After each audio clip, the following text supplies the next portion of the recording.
You, and only you, capital Y-O-U, are the subject that impacts the burning desire in your imagination. Best-selling author and beloved spiritual teacher Dr. Wayne Dyer returns to public television with his newest and most astonishing offering yet, Wishes Fulfilled. You must be conscious of how you use these words. I am. I am strong. I am well. I am content. Even if your senses tell you something different, I am. Learn the 5 Wishes Fulfilled Foundations, 5 steps to manifesting your deepest desires while living from your highest self. If you would like to accomplish something, you must first expect it of yourself. Join Dr. Wayne Dyer on a joyful journey to create your most extraordinary life when Wishes Fulfilled airs next. You are living and feeling as if your future dreams are a present fact.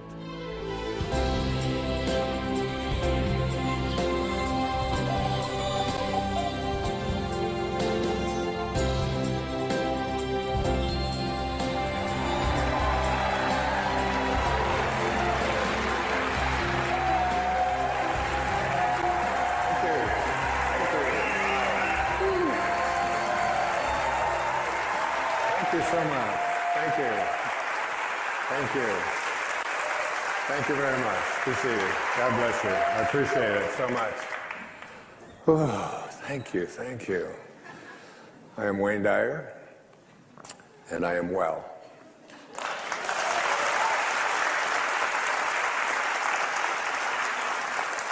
In fact, I am perfect health.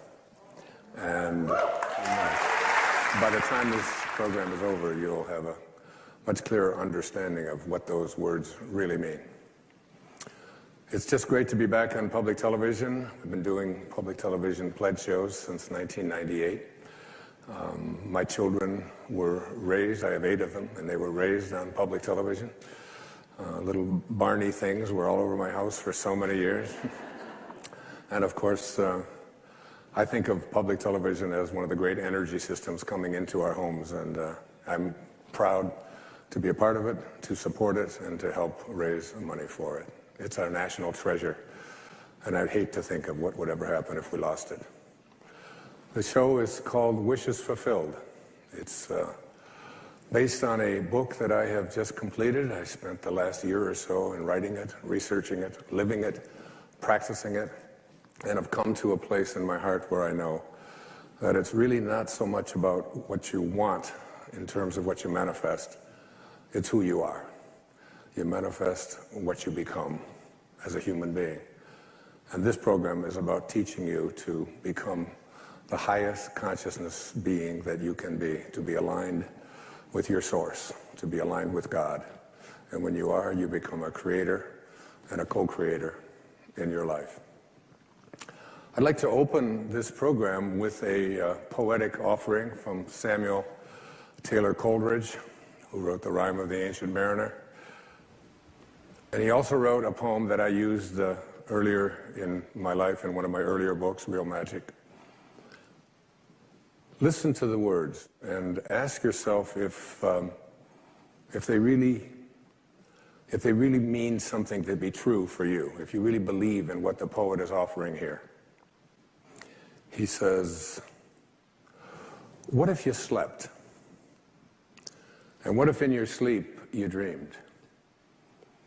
And what if in your dream you went to heaven and there picked a strange and wonderful flower? And what if, when you awoke, you held that flower in your hand? Ah, what then? The poet asks. Do you believe that it's possible to bring something from the world of the formless, from the world of a dream, into the world of the physical? The poet was speaking metaphorically, but I am not. This is really a program about applying those words in your own reality. Most of us were raised to become ordinary. And I'm not putting down ordinary, but ordinary is just not good enough for me. Ordinary is you go through your life and you fill out the forms and you pay your taxes and you do what your parents tell you and you're honorable and you're honest and you're a good citizen and then you die. Extraordinary is something very, very different. This is about recognizing within yourself that there's something very, very extraordinary that you haven't been trained to believe in, to come to a place where you can apply it and put it into your life. And I want to say to you that I have been working in my life at living an extraordinary life, and so many powerful things have happened to me I'll be sharing with you throughout this program. But more than that, you can go way beyond ordinary. You can go way beyond just being average. There's not an average person watching this show. There's not an average person in this room tonight. All of us are extraordinary. We just have to come to believe it. There was a friend of mine, her name was Portia Nelson. Portia passed away a few years back. She lived up in Seattle. And she was at a seminar, and they asked her to, and they asked everyone, to write on a 5x7 sheet of paper or card the 5 chapters of their life. They only wanted to give them 5x7 cards because they didn't want them to get too wordy. And Portia Nelson sat down and wrote these words about the 5 chapters of her life. And I thought I would share them here with you. They're so beautiful. She said, "Chapter 1 of my life. I walk down the street. There's a deep hole in the sidewalk. I fall in. I'm lost. I'm helpless. It isn't my fault. And it takes forever to find a way out. Chapter 2 of my life. I walk down the same street. There's a deep hole in the sidewalk. I pretend I don't see it. I fall in again. I can't believe I'm in the same place. It isn't my fault. And it still takes a long time to get out. Chapter 3 of my life. I walk down the same street. There's a deep hole in the sidewalk. I see it there. I still fall in. It's a habit. My eyes are open. I know where I am. It's my own fault. And I get out immediately. Chapter 4 of my life. I walk down the same street. There's a deep hole in the sidewalk. I walk around it. Chapter 5 of my life. I walk down another street. Isn't that great? Portia Nelson.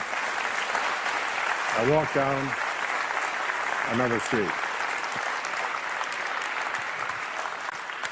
And this is another street. Look, it's called New Street. Old Street. Walking down another street means leaving behind ordinary. And when I use the word ordinary, it has deep and profound meanings to me. Ordinary just simply isn't enough. Ordinary is when you want to become average and to fit in. But to get to extraordinary, what you do is you have to consult the invisible place within yourself. And this is called your soul. And your soul, well, I jotted down a few words about the soul based on a lecture I heard from a great teacher of mine who lived in Bulgaria. He was an initiatic science teacher. And his lecture was very profound. And I wrote these words after listening to one of his recorded lectures. He said, "The ideal of the soul, the thing it asks for, is neither knowledge, nor light, nor happiness.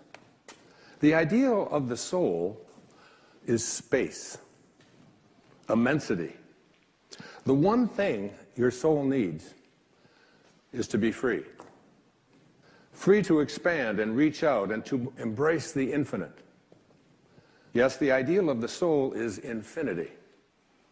It is miserable when it is circumscribed and restricted. It is a fragment of the universal soul, which is infinite. That's what I speak about here in this program.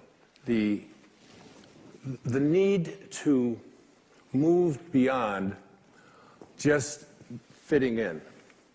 The need to move past being circumscribed. The soul does not like when you get fenced in, when it is told what to do, when it's told it has limitations, when it's told it can't become that. And so many of us go through our life with these enormous limitations that we've placed upon ourselves that have been handed to us from the time that we were little boys and little girls. If you look on the screen, you'll see something that is very important and powerful to me. I was swimming not too long ago up in Minneapolis. I went to see my daughter, Tracy, and up and down I would swim the pool, and every time I would look up, I would see this written on the wall. And I thought, as I was preparing to do this program, this is just so important and significant. If you would like to accomplish something, you must first expect it of yourself. And my question to you is, what do you expect of yourself? Do you expect to be able to perform miracles, to attract into your life the kind of prosperity that you are entitled to? Do you expect that you can manifest the kind of relationships that you would like? In order to be able to have these kinds of expectations for yourself, you have to make a dramatic change, a dramatic shift. You must change what's possible for you and what you believe is possible for you. But the question becomes, who am I? You know, I've been teaching philosophy for 40 years now, either at the high school level or junior high school level or university level, graduate school, and now in stages all over the world and in front of audiences such as this, watching at home and here this evening. Who are you? And what is real? My teacher in India, his name was Nisargadatta Maharaj. He was asked the question, Swami, what is real? Master, what is real? And his response was, that is real, which never changes. So what part of you is real by that definition?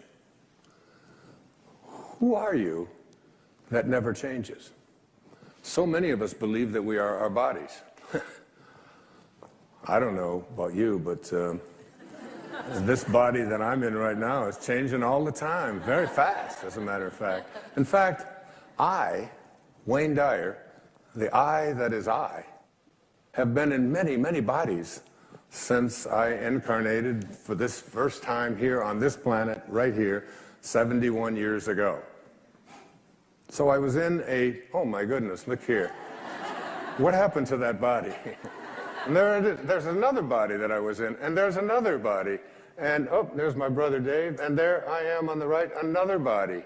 And then I was in, look at that haircut. They did it with garden shears in those days, but I lived in foster home. There I am, look at that hair. Can you believe that? Is that possible? And then I was in this body, and then I was in this body. And I have been in toddler bodies, baby bodies, teenage bodies, macho bodies, mustache bodies, endless bodies I have been in with my little ones and my 8 children. And the fact of it is that when you think about it, when I was in the 20-year-old body that I was in, I really thought it was real. Didn't you? I mean, even the body that you and all of you look at your body and think, well, let's see, I was in a 20-year-old body, and is it real? Was it real? Well, you believe that it was real, but I've been looking for that 20-year-old body for 50 years now. I can't find it. And the fact of it is, the body that you're in right now is not who you are, because it doesn't meet that fundamental definition of what is real.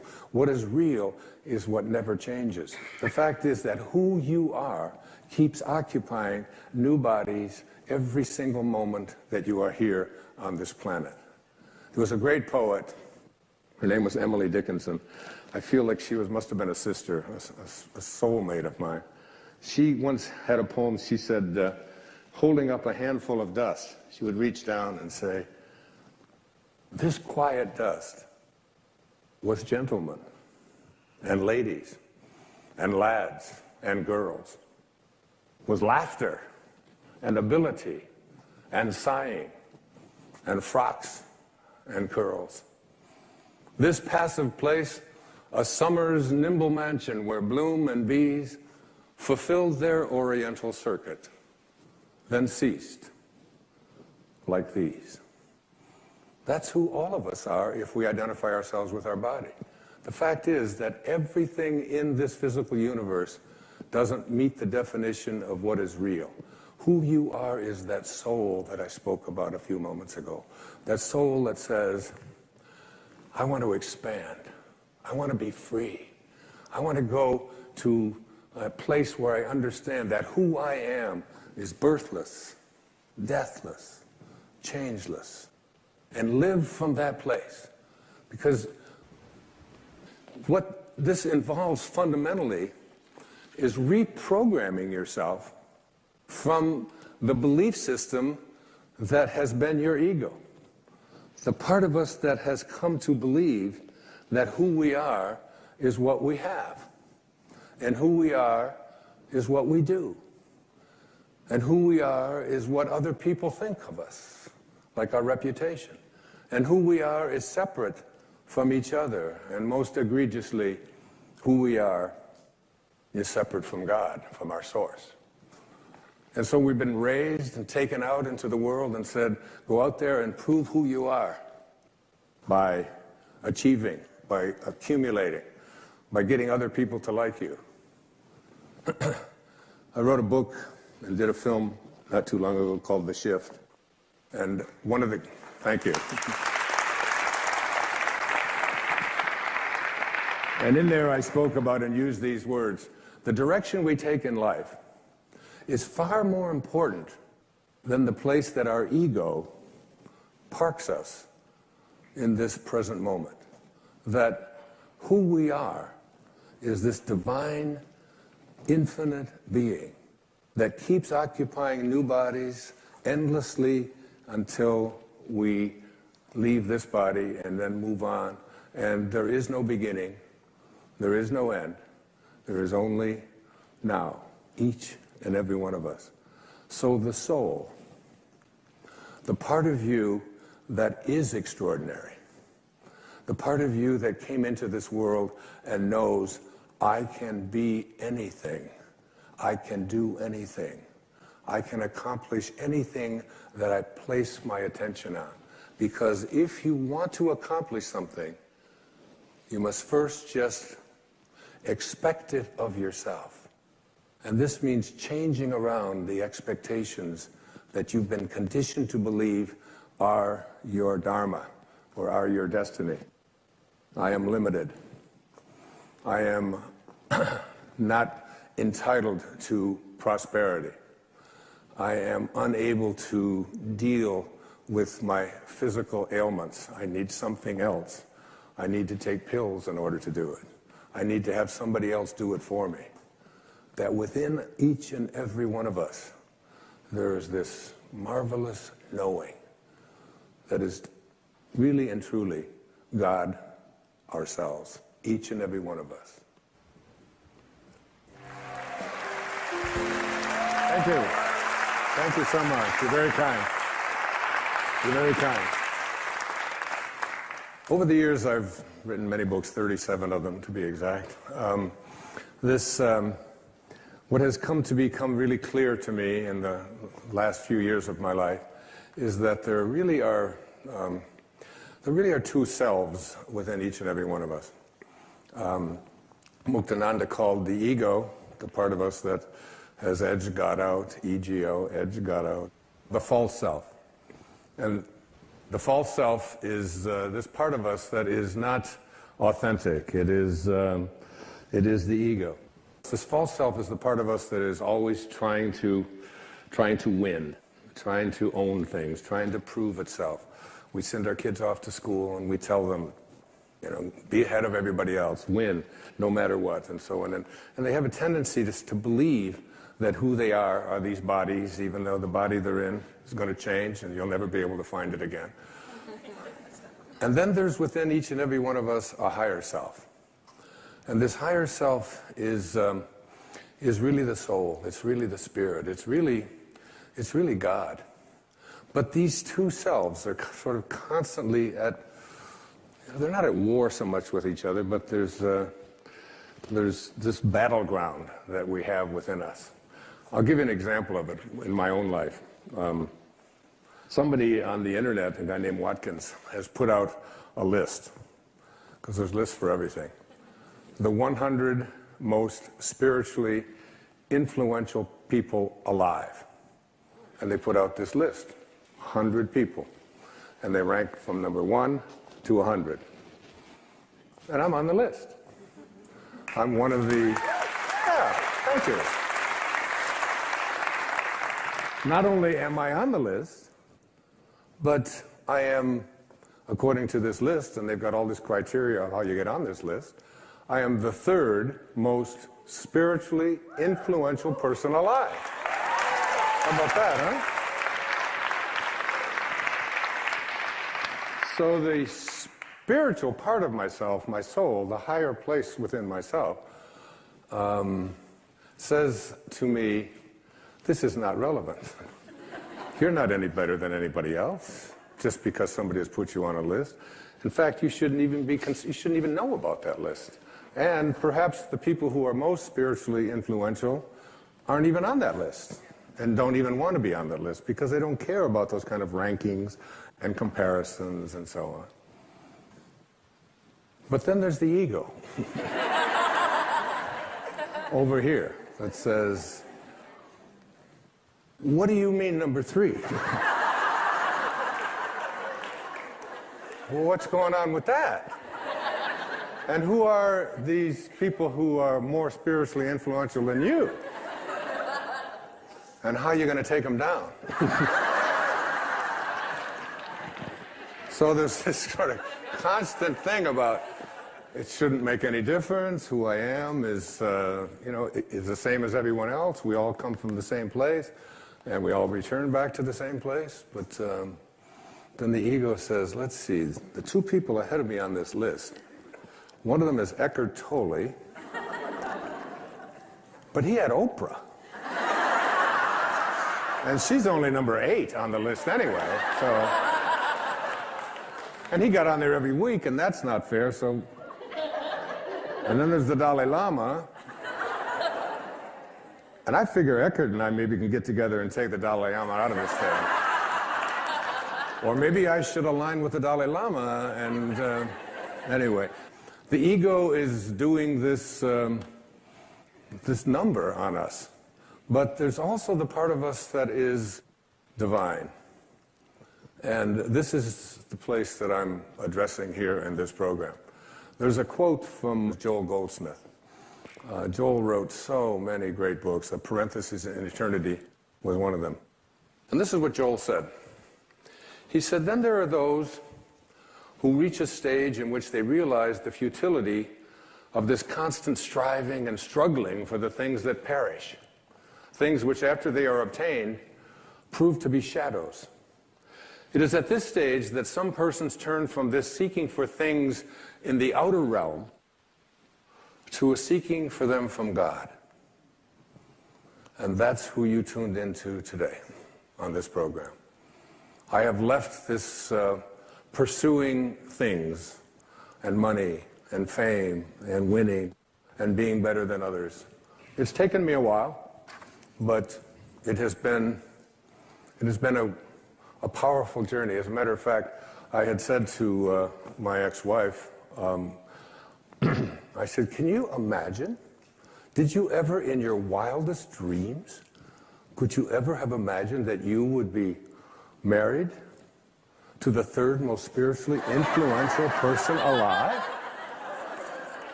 And she said, they didn't call me when they made that list.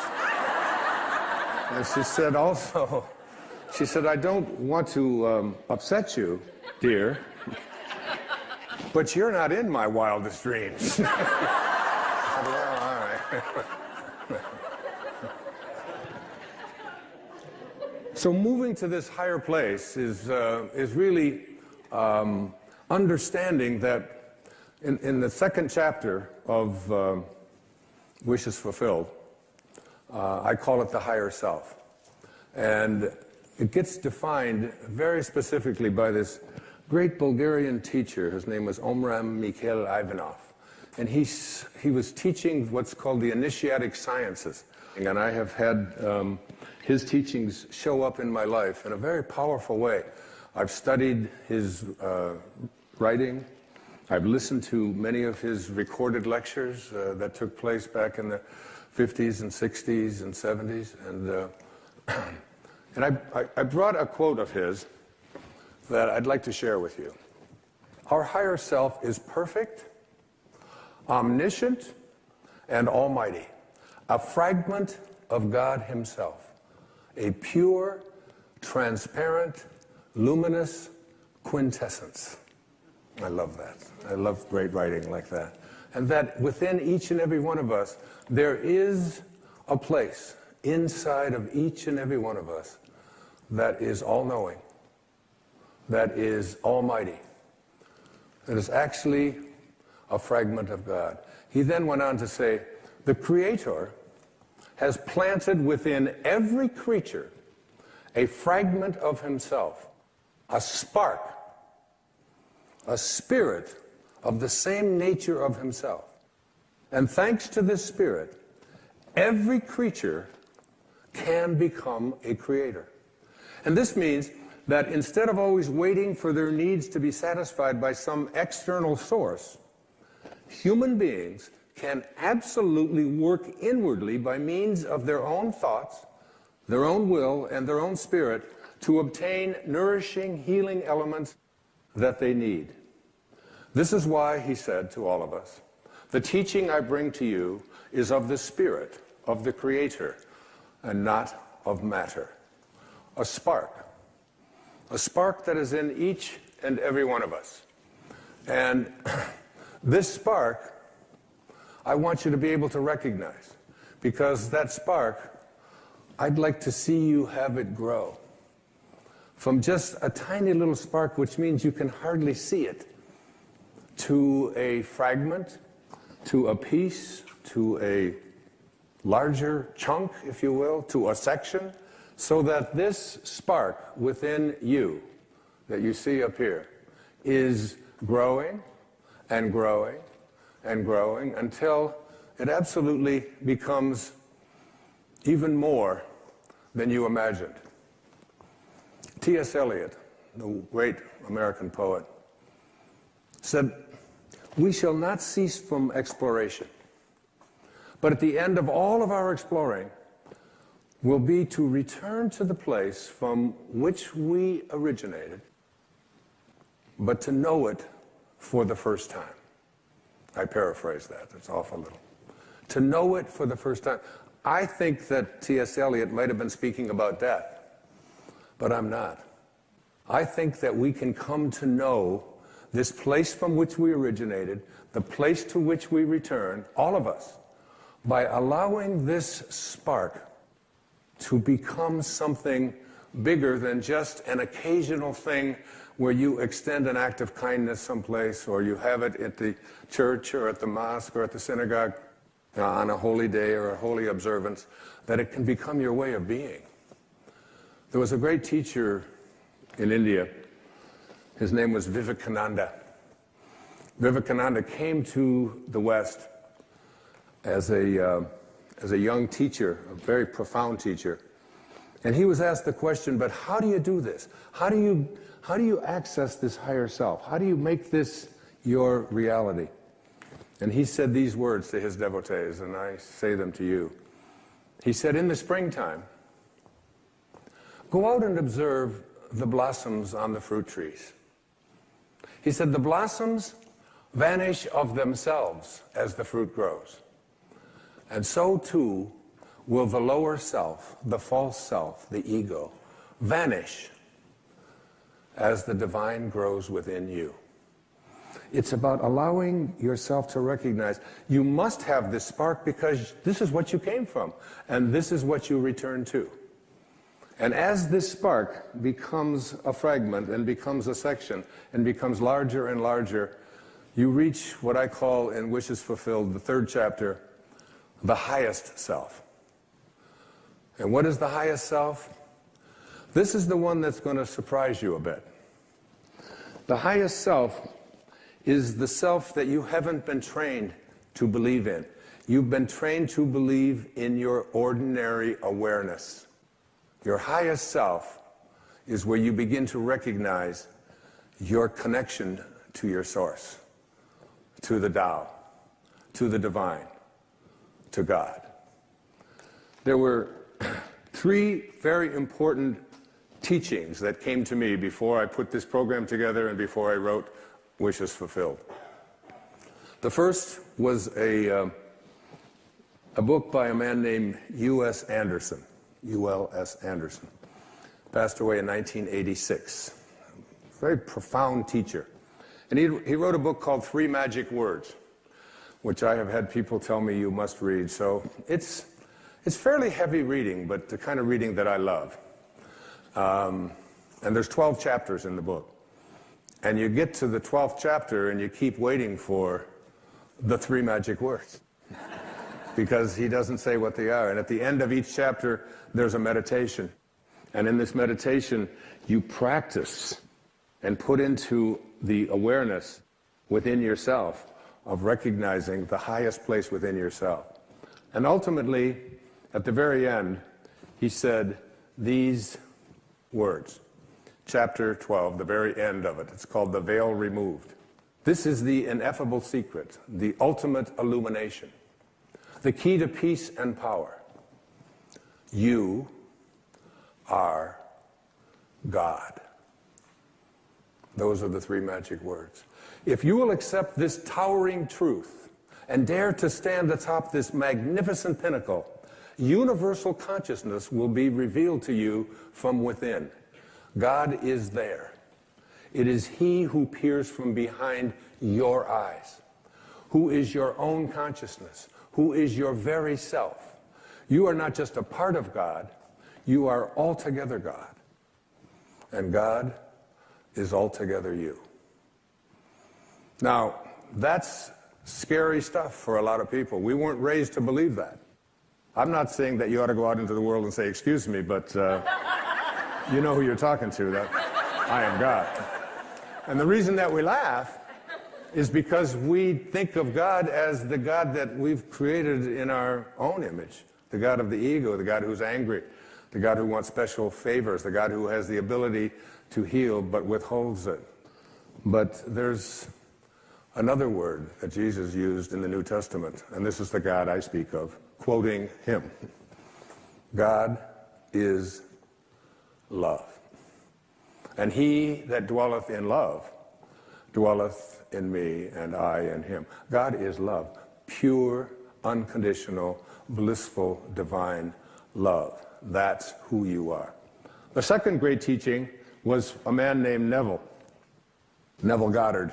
Passed away in 1972. Lectured over in California, particularly in the 40s and 50s and 60s. I read his book, The Power of Awareness, 7 times. I gave it to each one of my children at Christmas a couple of years ago, and they called me up and they said, Dad, it's great, but I don't understand it. It's a little heavy. I said, well, then maybe it's part of my dharma to make it a little clearer. And chapter 27, the last chapter of his book, The Power of Awareness, it says this. In all of creation, in all of eternity, in all the realms of your infinite being, the most wonderful fact is that which is stressed in the first chapter of this book. You are God. You are the I am that I am. You are consciousness. You are the creator. This is the mystery. This is the great secret known by the seers and prophets and mystics throughout the ages. This is the truth that you can never know intellectually. If you want to understand something intellectually, what you must do is analyze it, come up with a formula for it, study it, look at other experts about it, and come up to a conclusion. If you want to understand something spiritually, you must first experience it. You must come to know this within. In the New Testament, which I read completely before I wrote Wishes Fulfilled, Jesus is about to be stoned. And he says, "Why would you stone me?" And they say, "Because you blaspheme. You are a man, and you claim to be God." And Jesus responds in his words, "Is it not written in your laws that I have said you are gods?" All of you. We are all gods. We have within us, not the God that so often we are taught is outside of us, but the God that is love, the God that is perfect love, the soul that wants to expand because it is infinite and doesn't want to be restricted. And I came across some great teachings that were sent to me. They showed up, as we often think they show up as accidents, but you come to realize that there are no accidents in this universe. Everything that takes place have the pieces moved around by something bigger than all of us. And so it was called the I Am Discourses. And I quote from the I Am Discourses. "The first expression of every individual everywhere in the universe, either in spoken word, silent thought, or feeling, is I am, recognizing its own conquering divinity. The student, me, you, all of us, endeavoring to understand and apply these mighty yet simple laws, must stand guard more strictly over his thoughts and expression, in words or otherwise. For every time you say, I am not, I cannot, I have not, you are, whether knowingly or unknowingly, throttling that great presence within you." These words, I am. I opened up this program with the words, I am well, I am perfect health. And where do you think they came from? What do these words, I am, mean? A very quick retracing of the story of Moses. Moses, this little baby who was born at a time when the Pharaoh had ordered all male children to be drowned in the Nile, and Moses' mother took his little baby, put him in a basket, and floated him down the Nile. Moses was discovered by the Pharaoh's daughter. The Pharaoh's daughter raised Moses as her own son and the Pharaoh's grandson. But along in his late teen years, he got into a conflict and ended up seeing one of the Israelite slaves being mistreated, and he ended up killing him. So Moses had to take off because he was afraid for his own life. And he went out into the Sinai, and there married Zipporah and had children and was out as a shepherd. And as the Torah tells us, as it says in Exodus, he comes across a burning bush one day that is not being consumed. And the bush speaks to him. And rather than even misquote this even a little, I brought from my hotel room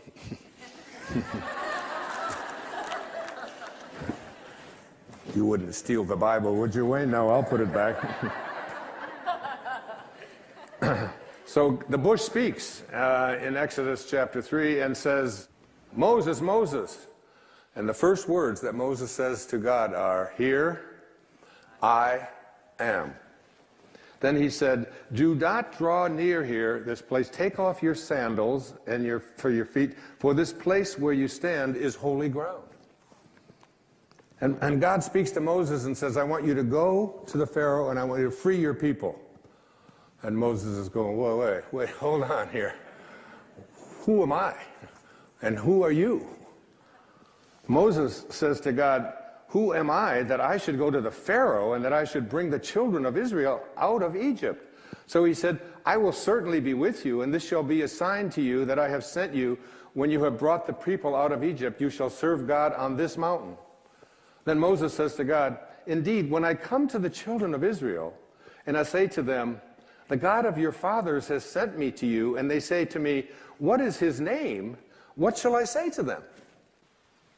And God says to Moses, I am that I am. And he said, thus you shall say to the children of Israel, I am has sent me to you. This is my name forever, and this is my memorial to all generations. My name is I am that I am.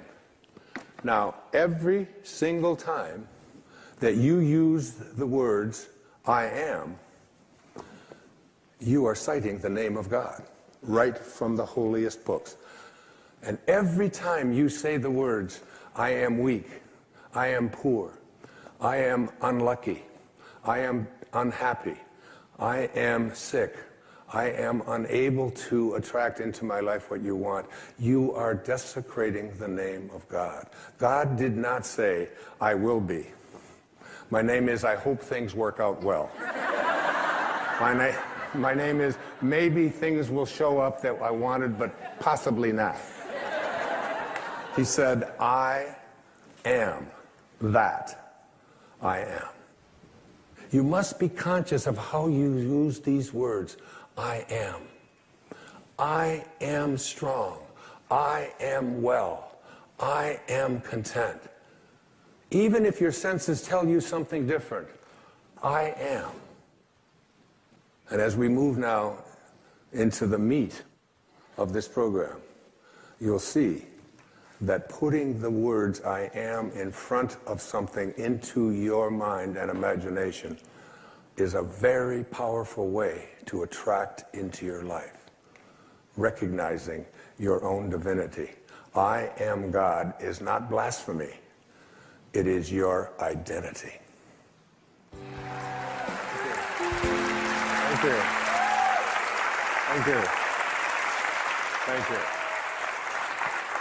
In my study of the work that I mentioned earlier, particularly the work of Neville and the work of U.S. Anderson and the I Am discourses, I came up with, in putting that all together, what I call five wishes fulfilled foundations for being able to attract into your world and become the kind of person that you expect yourself to be. Remember what I said about the quote on the wall of the swimming pool.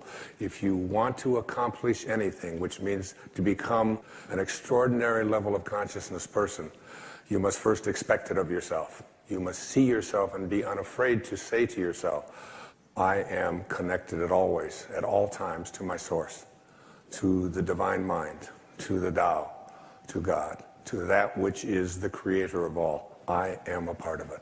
And the first of these five foundations I call imagination. Imagination. Many of our greatest thinkers have spoken about the power of imagination. William Blake said that what is now proved was once only imagined. Now think about the importance of that. If you want to have something show up in your life, the kind of person you would like to become, manifest something new into your life, something powerful, whatever it might be, you obviously must first be able to imagine it. Your imagination. This is yours and yours alone. You can place anything into your imagination that you want to place there, independent of what anybody else says about it, independent of what your senses tell you, independent of all the evidence that may be to the contrary.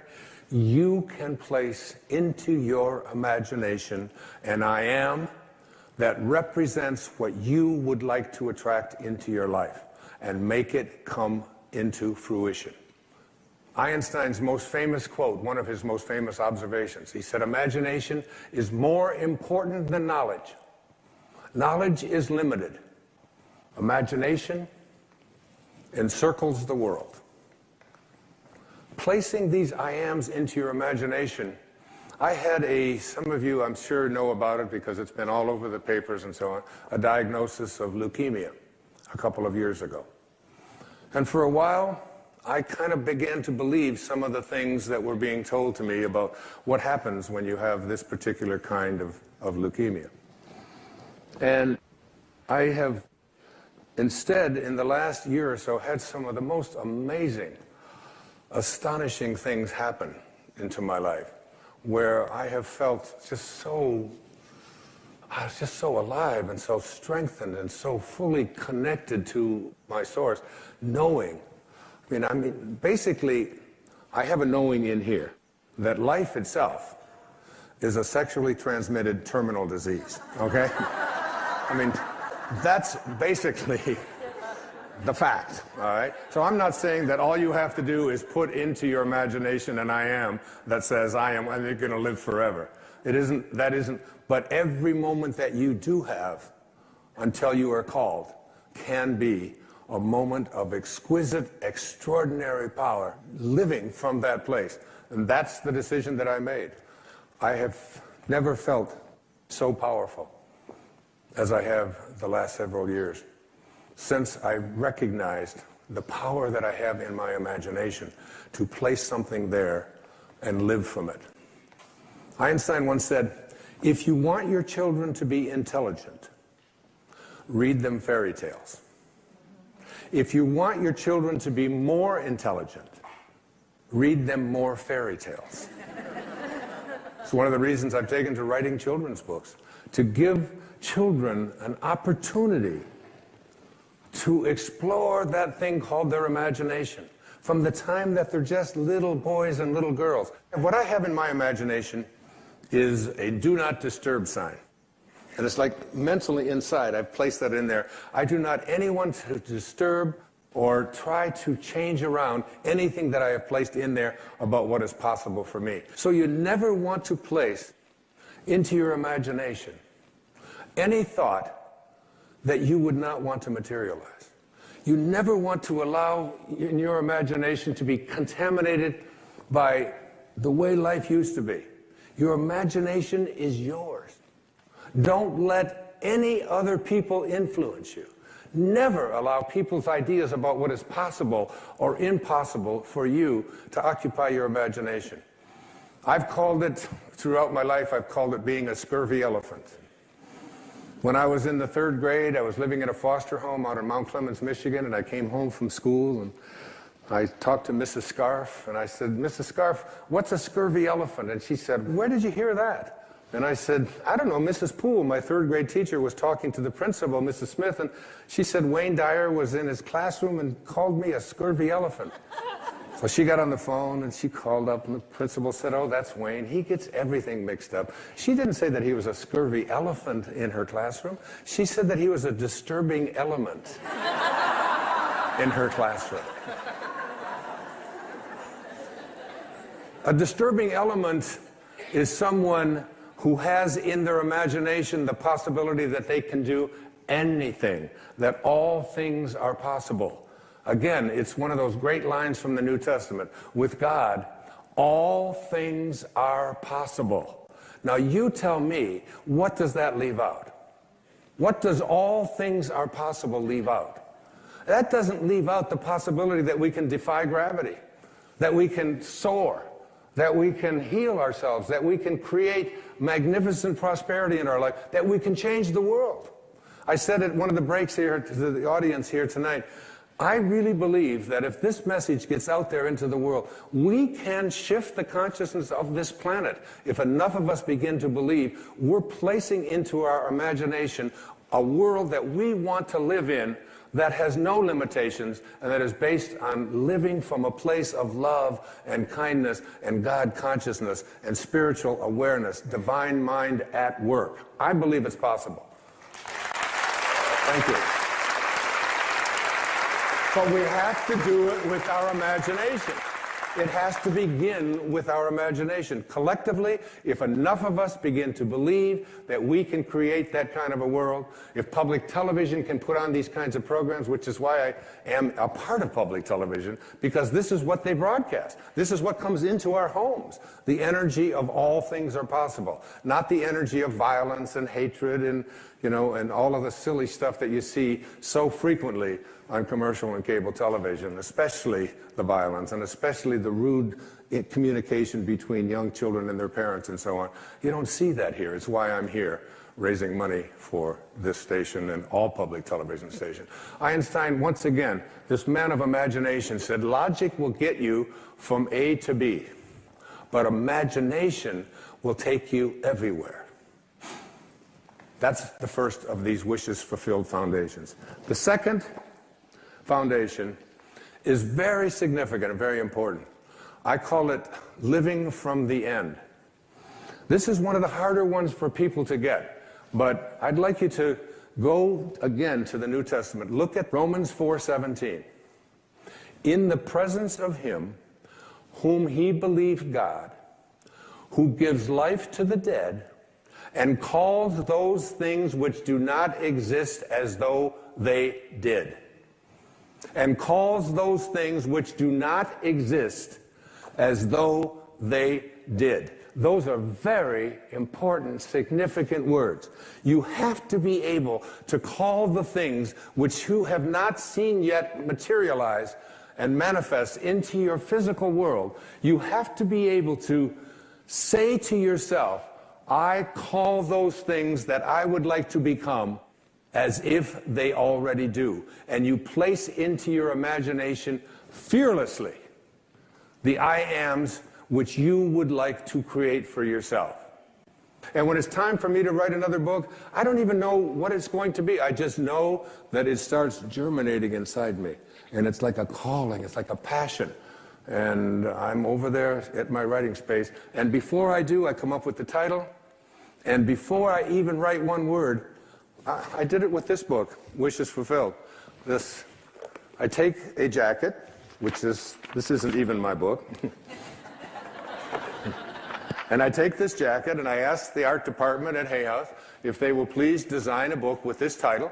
And I put it around another book, which I have done, and I set it on my writing space next to Ralph Waldo Emerson and Jesus Christ picture and Paramahansa Yogananda and my children and the people that I love deeply and profoundly in my life.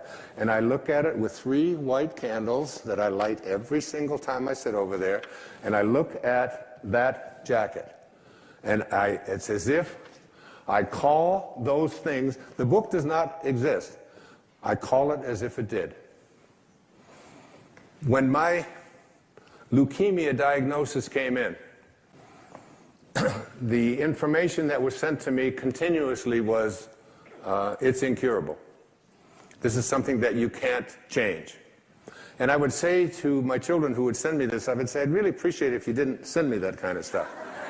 And they'd say, what do you mean? Why, Dad? Why wouldn't you want us to send that? It says that right in there. I said, what part of I am well is it that you don't understand? Because I have placed that into my imagination. I have a wonderful quote by the man I've cited before. His name is Neville, and it goes like this. He says, disregard appearances, conditions, in fact, disregard all evidence of your senses, that is what your eyes and ears tell you, that deny the fulfillment of your desire, whatever it is you want to attract into your life. Disregard appearances, conditions, in fact, all evidence of your senses that deny the fulfillment of your desire. Rest in the assumption that you already are what you want to be.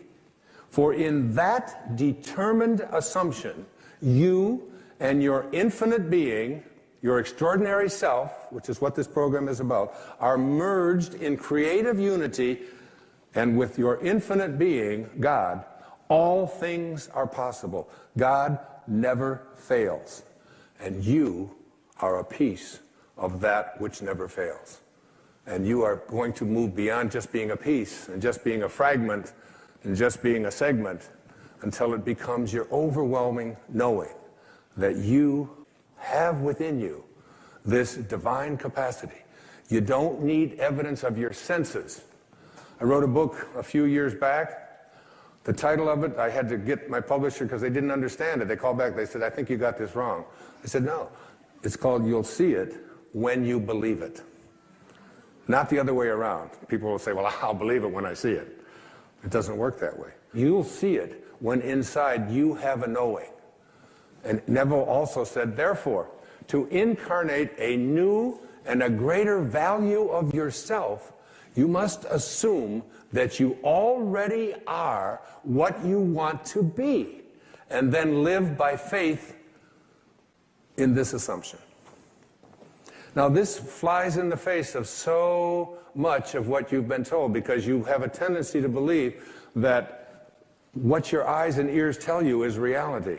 But this is what we know by our senses. Just this little tiny fragment. I can't even get, it's like a millionth of a millimeter.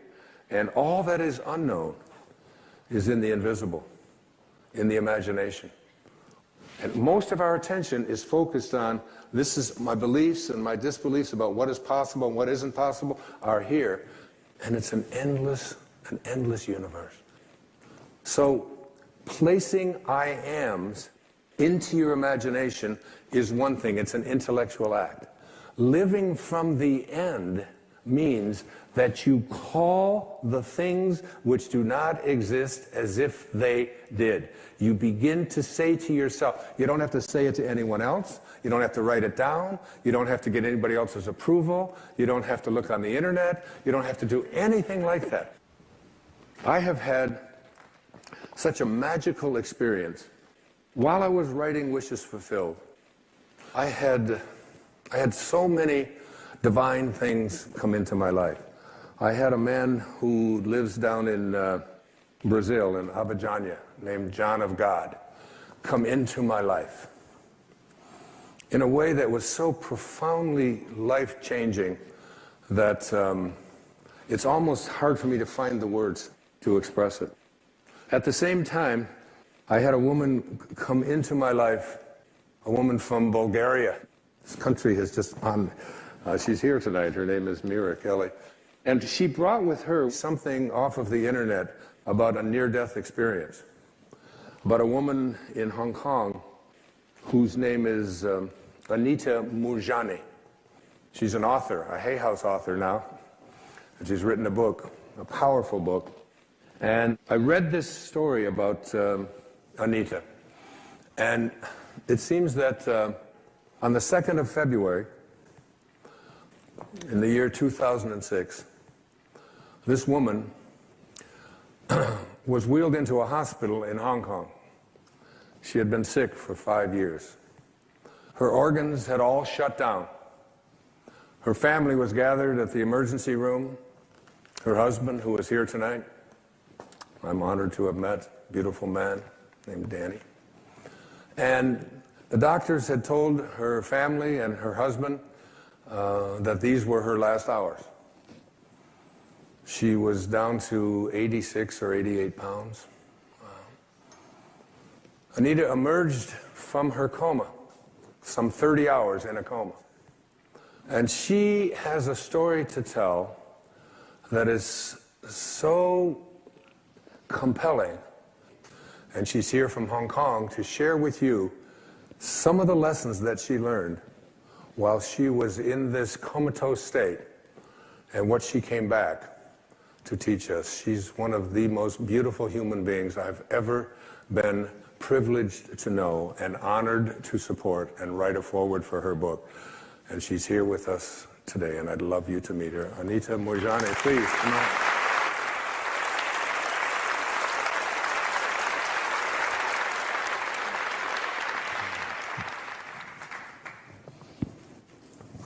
Be seated. Thank you. Hi, good evening, everyone. Tell us, Anita, you're in a coma, your husband is whispering in your ear, your mother is there, your brother's on his way to see you, everybody's waiting for you to take your last breath. What were you observing, and what did you learn, and what did you come back to teach us? Wow, there's so much there. Even though I was in a coma, I was actually aware of everything that was happening around me. I'm sorry, I still get emotional when I think of that state. It was 5 years ago, but I still remember it as if it was yesterday. I was in a coma, but I was aware of everything the doctors were doing. I was aware of my husband. My mother was crying. She was, because the doctors had told them that I only had a few more hours to live. My organs had shut down, and these were my last hours. And I wanted to assure them that I was feeling fine, that I was feeling great, but I couldn't. I couldn't understand why I couldn't communicate with them. And each time it felt as though I was getting involved in the drama and my emotions were being pulled towards feeling for my mother and my brother. At the same time, it was as though I was being pulled away. And it was as though my energy or my awareness or consciousness was just expanding. And it was just expanding and expanding and just getting bigger and bigger. And it felt as though I could feel what everybody was feeling. I could feel what my husband was feeling, what my mother was feeling, and the doctors as they were running around trying to save my life. And then I became aware of what I can only describe as unconditional love. It was as though I was just surrounded or embraced by this unconditional love. And when I say unconditional, I mean really unconditional. It was like I didn't have to do anything to prove myself or to be anything, or I was loved unconditionally regardless. It was as though even things that I could have perceived to have done wrong in my life, it wasn't as though I was being judged. There was no judgment whatsoever. There was only compassion. It was like compassion, and it was like I understood in that state why I would do whatever I did in life. It was, everything I did was out of the limitation of being in a physical body. So you were looking at your body, and you were given a choice, is that right, whether to get back into this sick body? That's right. Or not, and what did you do? I became aware of the presence of my father. He had passed away 10 years before me. Mm-hmm. And I also became aware of my best friend who had passed away 2 years before, and I had missed her desperately because she was like a sister to me. Did you feel when you were in that near-death experience state, in that coma, watching it, that coming back also meant that you had something to teach everyone? And what was it that you felt you had to teach them? I felt that I had to come back because there was a greater purpose. Because at first, I didn't want to come back into my body because my body was so sick. And there was just so much unconditional love on that side. It's really, really hard to leave. So if anybody has lost anyone, I can completely understand why they would stay there. But also, I seem to get the message. I seem to understand that it wasn't my time, and I had a mission. I had a purpose, and I had not yet fulfilled. And I seemed to understand that even in order to fulfill my purpose, I wouldn't have to really go and figure it out, or I wouldn't have to pursue anything. I would just have to go back and live fearlessly and just not be afraid to be myself. And that's all I had to do. I also sensed that my husband and I still had a purpose to fulfill. My husband he's truly my soulmate because he was there talking to me all the way through, talking in my ear and holding my hand, and I was aware of that. You learned some very important things. Yes. Was it like just about being positive, to be a positive thinker? Was that... No, in fact, being positive is not enough. I used to always be positive because I was a people pleaser. I used to always stay positive because I never wanted to bother anyone or trouble anyone. I learned that more important than being positive is being yourself. I learned that that's actually the most important thing, is to be yourself. Because that's why we're here. We're here because we're facets of one. It was as though we are all one. Without my body, it felt as though I was connected to everyone and everything. Was fear a big part of your life, and had something to do with being ill? Your being sick? Yes, fear was a big part of my life before I was sick. I used to live a life in fear of not being good enough, fear of everything, fear of illness, fear of not meeting other people's expectations. And but my near-death experience taught me that there's nothing to fear. In fact, When I was given the choice, I felt I reached a point where I had the choice of whether to come back or not. And it was my father and my best friend who actually said, now that you know who you truly are, go back and live your life fearlessly. And have you been doing that? Yes, I have. Ladies and gentlemen, Anita Mirjani.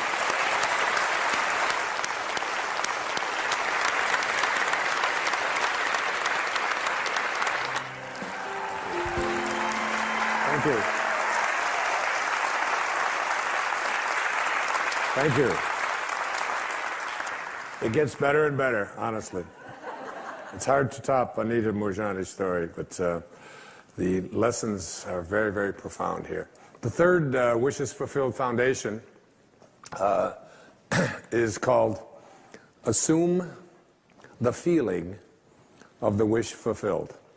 Assume the feeling of the wish fulfilled. So here's where we are. We have used our imagination. We have placed something into our imagination as an I am, which is the name of God. I am strong, I am healthy, I am kind, I am prosperous, I am getting the job that I'm applying for, I am whatever it might be, I am. And then you have practiced calling it as if that which does not exist as though it did. And then you move now from the world of the intellect, because understanding something intellectually is very different than understanding something spiritually. To understand something spiritually, you must experience it. And in order to experience it, you have to experience it in your imagination as an I am, but you must be able to feel it. Our feelings are the things that take place in our body. It says, Neville says, and I have this on next to my bed where I live in Maui, make your future dream a present fact by assuming the feeling of the wish fulfilled. So whatever it is that you would like to experience in your life, remember, your imagination is yours. Everything that now exists was once imagined. Therefore, everything that is going to exist must first be imagined. Okay? Henry David Thoreau had probably the greatest definition of success that I have ever heard. He said, if you advance confidently in the direction of your own dreams and endeavor to live the life which you have imagined, you will meet with a success unexpected in common hours. It will chase after you if you can place into your imagination what it is that you would like to attract and begin to feel it. Listen to Neville. This is one of my most favorite quotes from The Power of Awareness. That which you feel yourself to be, you are. And you are given that which you are. So assume the feeling that would be yours were you already in possession of your wish. And your wish must be realized. So live in the feeling of being the one you want to be, and that you shall be. Every feeling makes a subconscious impression. And unless it is counteracted by a more powerful feeling of an opposite nature, it must be expressed. Your feelings are different from your thoughts. Your feelings are what you experience in your body. The dominant of two feelings is the one expressed. I am healthy is a stronger feeling than I will be healthy. I am healthy says I feel healthy, and I feel healthy. I feel great. I don't determine if I am well on the basis of what it says on a piece of paper or on the basis of what somebody else out there tells me. I live my life feeling within my body that I am strong, I am capable, I am able. And that is not just something that I say. It's not just an affirmation. An affirmation is an intellectual exercise. This is a spiritual knowing within that I am well, I am content, I am prosperous. But the words that Neville used there are the subconscious. Every feeling that you have makes a subconscious impression upon your body and upon your awareness. Now, you need to understand the subconscious mind of yours. Your subconscious mind rules your life. 96 to 97% of everything that you do is done as a result of your subconscious mind. And when your subconscious mind gets programmed, it goes ahead and responds to whatever it is your conscious mind has placed into it. I was 18 years old. I was in the United States Navy for 4 years. And they sent me to a school in Bainbridge, Maryland, to become a radioman and a cryptographer.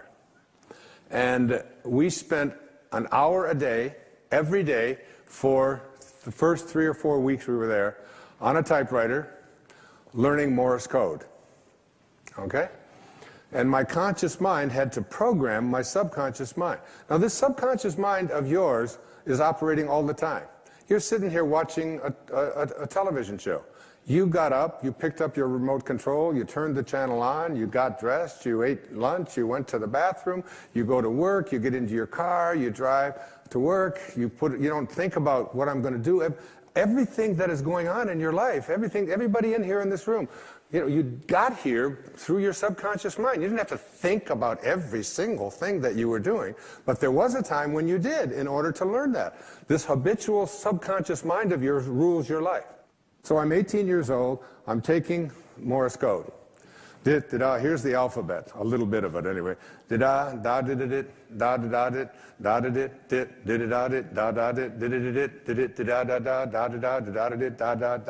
da da da da. That's A through P. Check it out. That's 53 years ago. And my subconscious mind is still keeping track of the da da da da da da da da da da. You're doing the same thing, only you don't use Morse code, but you've programmed your subconscious mind with did-it-it, da-da-dit, I can't do that, did-it-it, da-da-dat, I'm not very attractive, did-it-it, da-da-dat, I'm overweight, did-it-it, da-da-da, da-did-it-da, I can't make things happen, and it's did-it-it, da-da-dit, da-da-da, it's still there, 53 years later, and you go through your life with this subconscious programming with an awareness that you are not in charge. You're not able to extend or transcend this way of thinking. This subconscious mind of yours is most impacted by your feelings.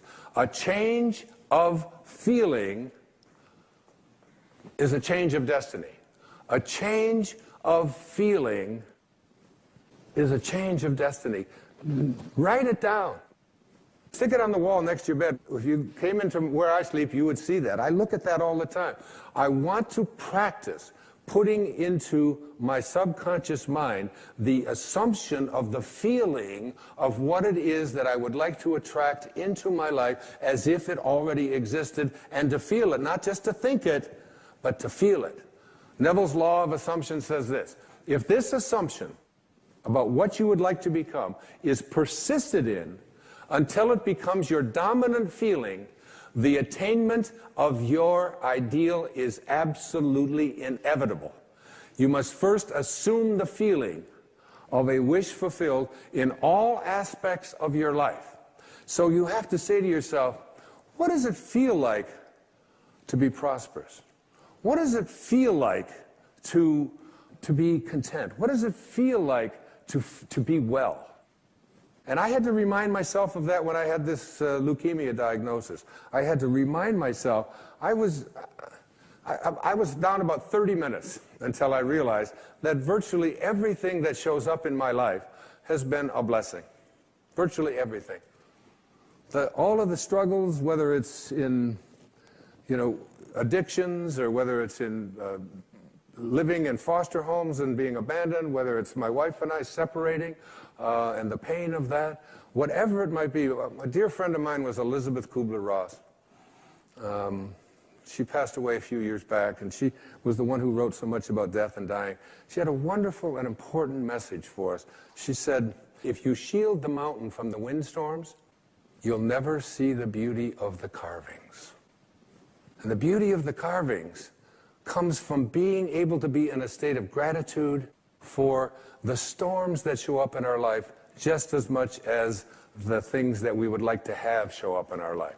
You have to start retraining your subconscious mind. And your subconscious mind, it responds to what it is that you suggest to it.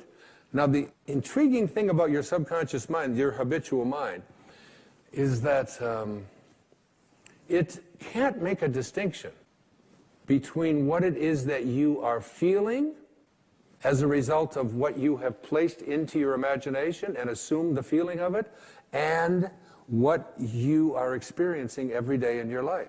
If you go around feeling unhappy, depressed, miserable, sad, whatever, your subconscious mind says, oh, so this is what it is that you would like to attract into your life.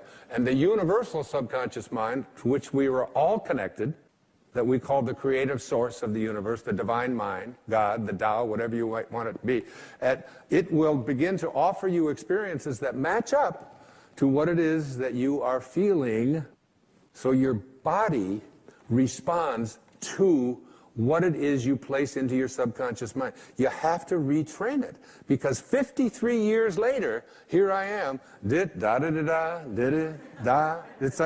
there. But that's innocuous. That's not going to hurt anything. But if I've programmed into my subconscious mind feelings of poor me, I can't do anything about my life, other people are responsible for the reason why I can't get myself happy and healthy and so on. If I live with that kind of consciousness within you, you're going around feeling it all the time. Your feelings create the destiny that you want. If this assumption is persisted in until it becomes your dominant feeling, the attainment of your ideal is absolutely inevitable. And what's the paramount feeling that you want to have? The feeling of, exactly, the feeling of love. Love is the feeling you must assume. This is the message that Anita brought to me and brought to all of you. That when you place a feeling of love, which is all there is, it seems to me, on the other side. Is that right, Anita? I mean, it's just nothing. When she tries to describe this, and I'm pushing her. You know, I'm 71. I'm cramming for my finals. I mean,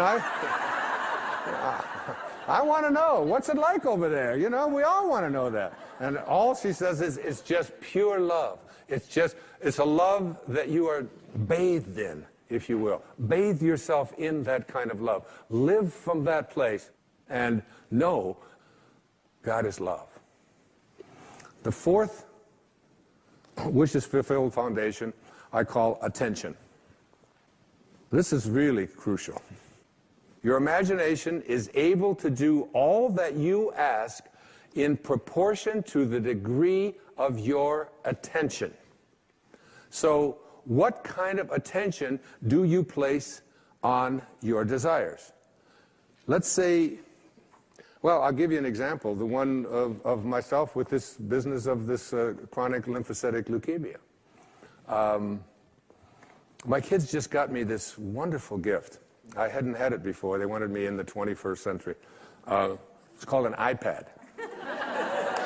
I just got my first email address, and I'm not telling anybody what it is. But it's just this wonderful, they got this wonderful feature that I really think we should have in life. And it's called trash,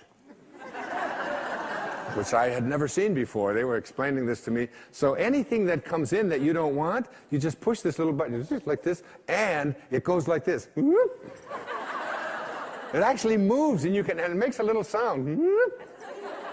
And then there's a little button over on this side that says delete, you know?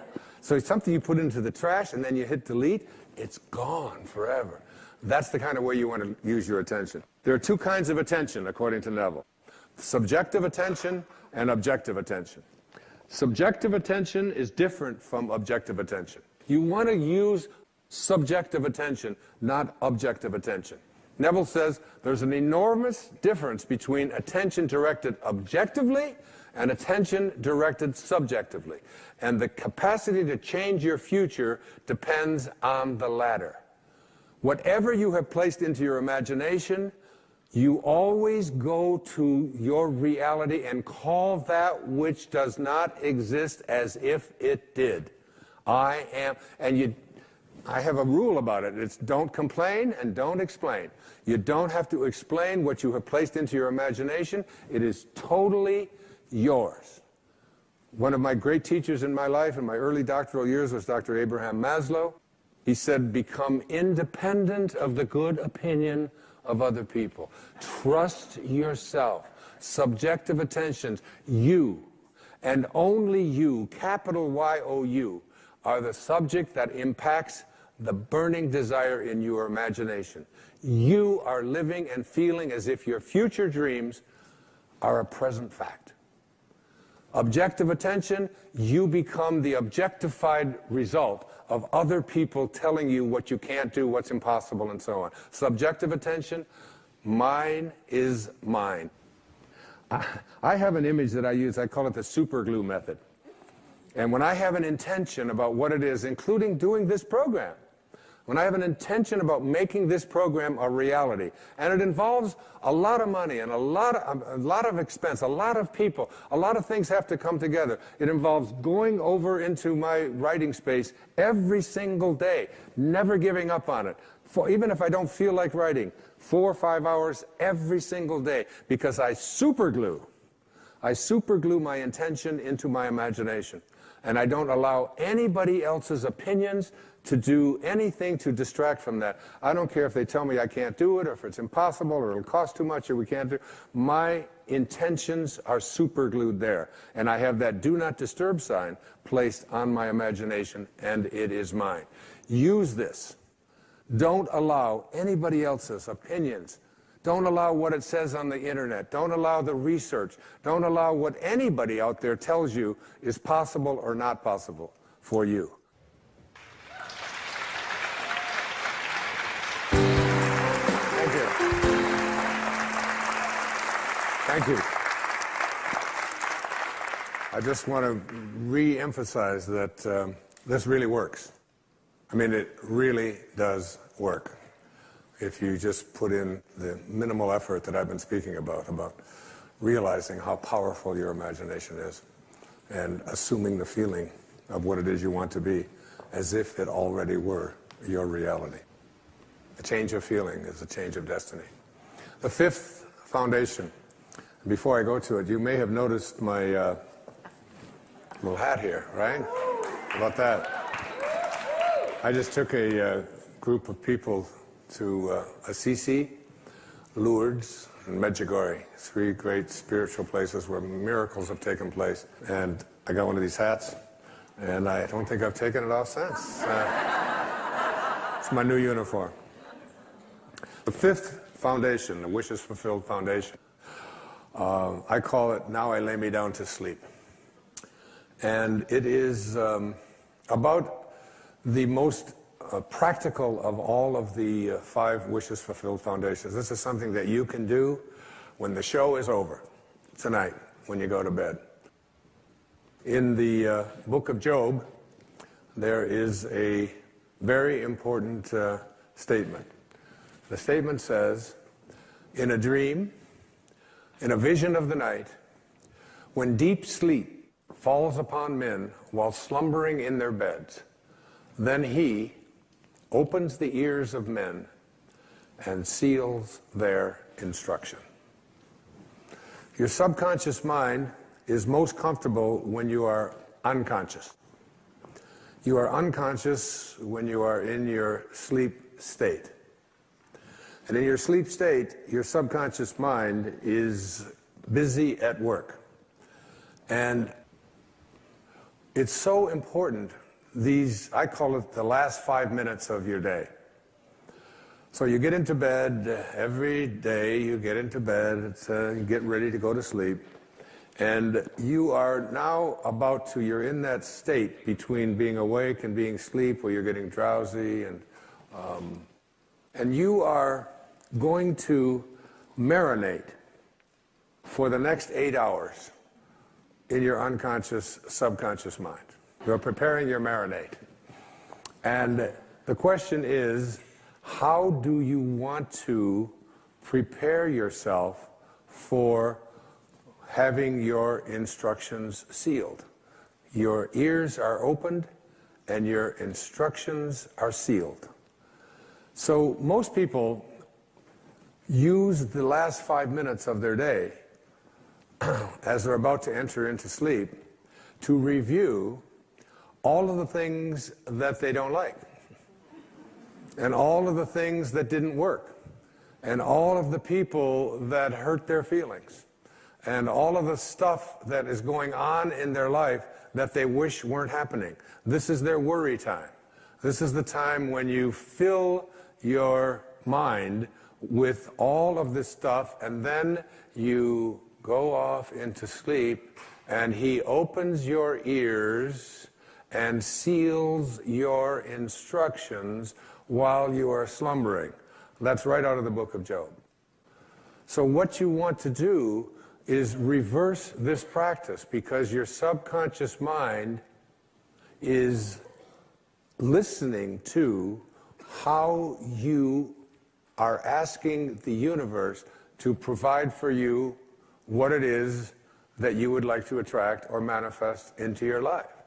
And if you fill your subconscious mind with all of the things that you don't want, that you don't like, that make you unhappy, that make you depressed, that make you worry, then your subconscious mind, which is impersonal, and remember, it can't make a distinction between what it is that you are feeling as a result of what you place into your mind or what is actually happening in your life. It doesn't distinguish one from the other. It's totally impersonal. It's just open to suggestion. And here you are suggesting to your subconscious mind, which will, when you awaken, you will align with the universal subconscious mind, the one mind. You know, there's millions of people out there in the world. There's millions of you watching this program. And you can see the difference between each and every one of you on the basis of your appearances. But there's only one mind. That's what the great spiritual texts all teach us. So now, if you program your subconscious mind to tell yourself, to go over all the things you don't want, all the things you don't like, all the things that shouldn't have happened, all the ways that you were mistreated, all about how terrible the economy is. And, you know, we live in a fear-based world. You want to shift away from that kind of consciousness and use the last 5 minutes of your day to program your subconscious mind with what you have placed into your imagination with your I ams. I am well. I say it to myself every night, especially when I get into that state, you know, that weird state where you're sort of half awake and you're half asleep, and you know you're heading towards that sort of that subconscious place. And I just remember what it says in the book of Job. I don't want my instructions sealed by going over, I am sick, I am poor, I am unhappy. I just say, I am content, I am lucky. When I wake up in the morning, I don't say, oh, good God, morning. It's the reverse. I say, good morning, God. You know, it's like being grateful rather than being in that place where the things that you don't want are what you have programmed your life to be. I always think of this as, you know, like you have a currency. And if I were to give you currency to go out and purchase what you want, and every place you went, you took this currency that you have to purchase what you want, and you purchase what you don't want, and then when you get home and you wonder why your house and your life is filled with everything that you don't want, it's because you're insane. That's just insanity. It is. I mean, why would you take the currency that you have to buy what you do, that's there for what you do want, and spend it on what you don't want? Well, the currency that you have for attracting into your life what you would like to have are your thoughts and your imagination and your I ams, your God consciousness. Why would you use it to say, I am unable, I am unlucky, I cannot, I will not? You're throttling, that's what it says in the I am discourses, you're throttling that great I am presence that is located within you. And so the last 5 minutes of your day, as you're about to marinate for 8 hours in your subconscious mind with your unconscious state, you want to go into that state, even if your senses tell you, oh, you're just fooling yourself and so on. You don't want to use your senses and the internet and other people's opinions, what you see, what you hear. You want to let go of all of that and recognize that anything that you want to attract or create for yourself in your life begins with what you have placed in your imagination and have assumed the feeling of that wish fulfilled, and now you're going to practice it. Because I've been trying to getting stuff out of your subconscious mind is a big job. It really is. Most people are just not willing to do what it takes. I still can't get the Morse code out of my subconscious mind. I need to have a major deprogramming thing. There's that exit sign. It's always there. But that's just harmless. What isn't harmless is, placing into your subconscious mind all the things that you're reviewing about what you don't like, about what didn't happen, about who mistreated you, about how sad you are, about how this can't happen. You are a creator. Neville put it this way. He said, the feeling which comes in response to the question, how would I feel were my wish realized, is the feeling which should monopolize and mobilize your attention as you relax into sleep. How would I feel were what it is that I would like to attract and create? And I don't care what it is, whether it's about the condition of your body, the disease state that you're in, the fact that you've been overweight for 3 centuries or 3 decades or whatever it is, the fact that you've been addicted, you ignore it. Even if you're drinking the coffee and doing the drugs and drinking alcohol or eating the sugar and so on, ignore what your senses tell you. Ignore what you see on the scale. Ignore all of that and say, I am sober, I am healthy, I am well-being, I am content, I am happy, I am perfect health. Because ultimately, that's how you will attract it. You have to be able to see the wish fulfilled already in advance and call those things which do not yet exist as though they do. Now, as I get ready to conclude this program of love, there are 2 really significant things. You've gone to sleep, you've programmed your subconscious mind, and I want every one of you watching this show, I want you, when you get into bed tonight, just try it tonight. Instead of using these 5 minutes to review what you don't want, review everything that you've placed into your imagination. And keep this in mind when people say to me, and they say it to me all the time, what if I do everything that you say and it doesn't work? It just doesn't work.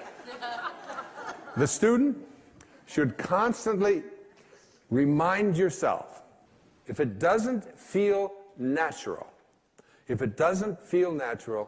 it isn't going to work. Okay?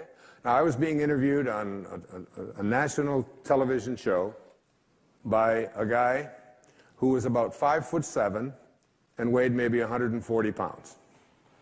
And he did this long, intensive interview with me. And he said, you mean to tell me that if I do everything that you say, that I can become a linebacker for the New York Giants professional football team? Because he lived in New York. And I said, does it feel natural for you to be a linebacker for the New York Giants? Does that feel natural to you? And he said, no, it doesn't. And if it just doesn't feel natural to you, then all of the rest of this is just a waste of your energy. Now, the question isn't whether you're going to become a linebacker on a professional football team. But does it feel natural for you to say, I deserve prosperity? Does it feel natural for you to say, I deserve to be in a state of well-being?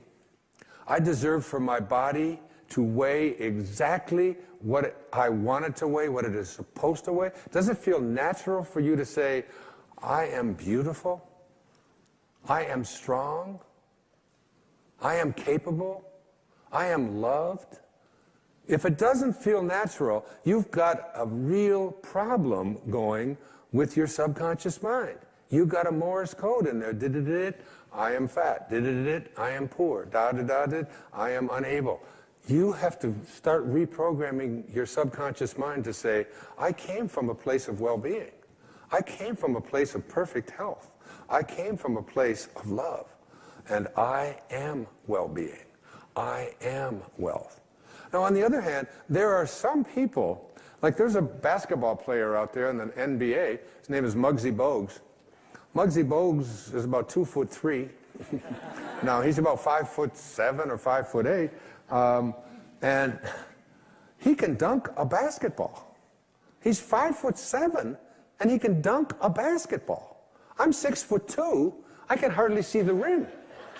But somehow, for this man who was 5'7", it felt natural for him to be able to elevate his body and grab onto a rim that's 10 feet off of the ground. And it feels natural for him, and he's able to do it. And there are so many examples of people who have accomplished things that they have never had a belief system that it was impossible for them. So for every single one of us, the intention needs to be, it feels natural to me. Even if I don't know how to do it, even if I have no experience with it, even if it's something that everybody else has told me I can't do, you need to be able to say to yourself, yes, I feel natural being happy, being loved, being prosperous, being all the things that I placed into my imagination. The second thing that I'd like to say in conclusion is that I was trying to manifest something into my life. And I did everything, but it still wasn't working. And then I reread the I Am discourses.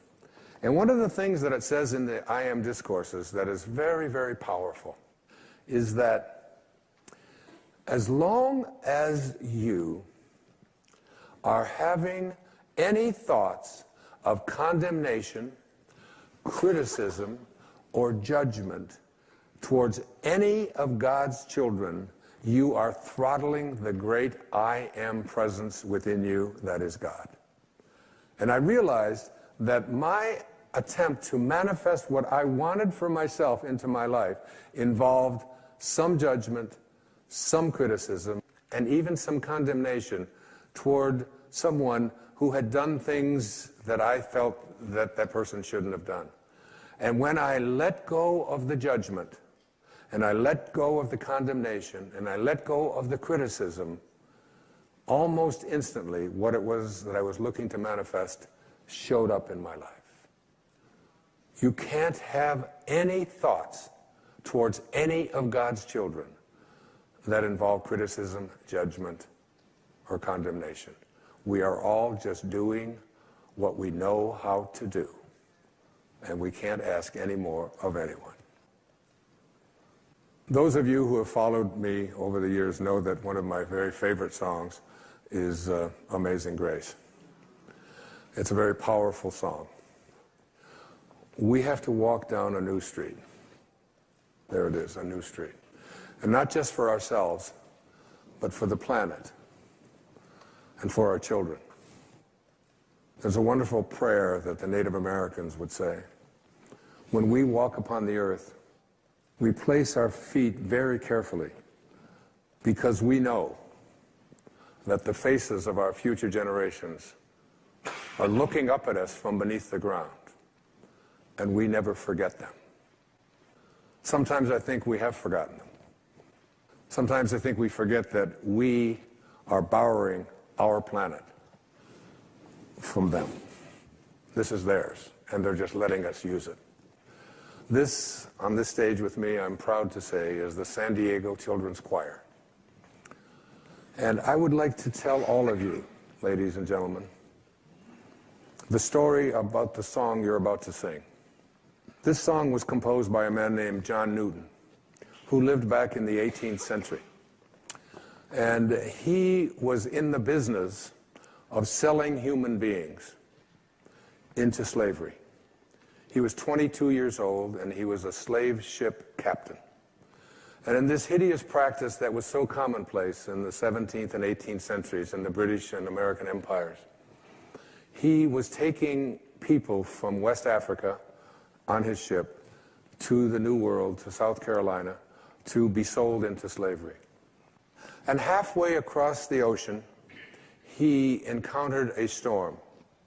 And he heard from the wailing of one of the people that was to be sold into slavery, the sounds. And he took out an envelope and he wrote on the back of this envelope the words to a song. I once was lost, and now I'm found. I once walked down an old street, and I'm walking now on a new street. And in one moment, his life was changed. And the storm passed, and legend tells us that he turned his ship around, and he went back to Africa, and he released all of the people who were still alive. And then he took his ship to a place in England called Bristol, and gave up being a slave ship captain, and became the most ardent spokesman for the abolition of slavery, and was almost single-handedly responsible for ending this horrible, nefarious, hideous practice of selling human beings. And it all happened in one moment, one instant, one quantum moment. Any of us can change our lives in one moment and reverse the old street and begin walking on a new street. So the San Diego Children's Choir, we're so proud to have you come out here and conclude this program on Wishes Fulfilled. And they're going to sing for you Amazing Grace.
So beautiful. So beautiful, so beautiful. Thank you, thank you, thank you, thank you, thank you, thank you, sweetheart. Thank you, thank you. You're so beautiful. Thank you. Hi, sweetheart. How you doing? Hi, gorgeous. Hi. Thank you, thank you, thank you, thank you. Wow.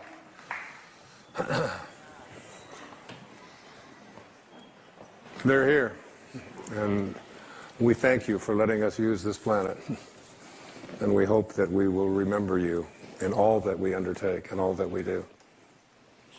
If you would like to accomplish something, you must first expect it from yourself. Every one of you, you are a spark that can grow until you recognize that you truly are divine beings. Because in every moment of your life and every moment of your lives, you have this choice.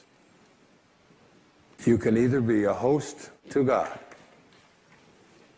or a hostage to your ego. It's your call. God bless you. God bless you. Thank you. Thank you.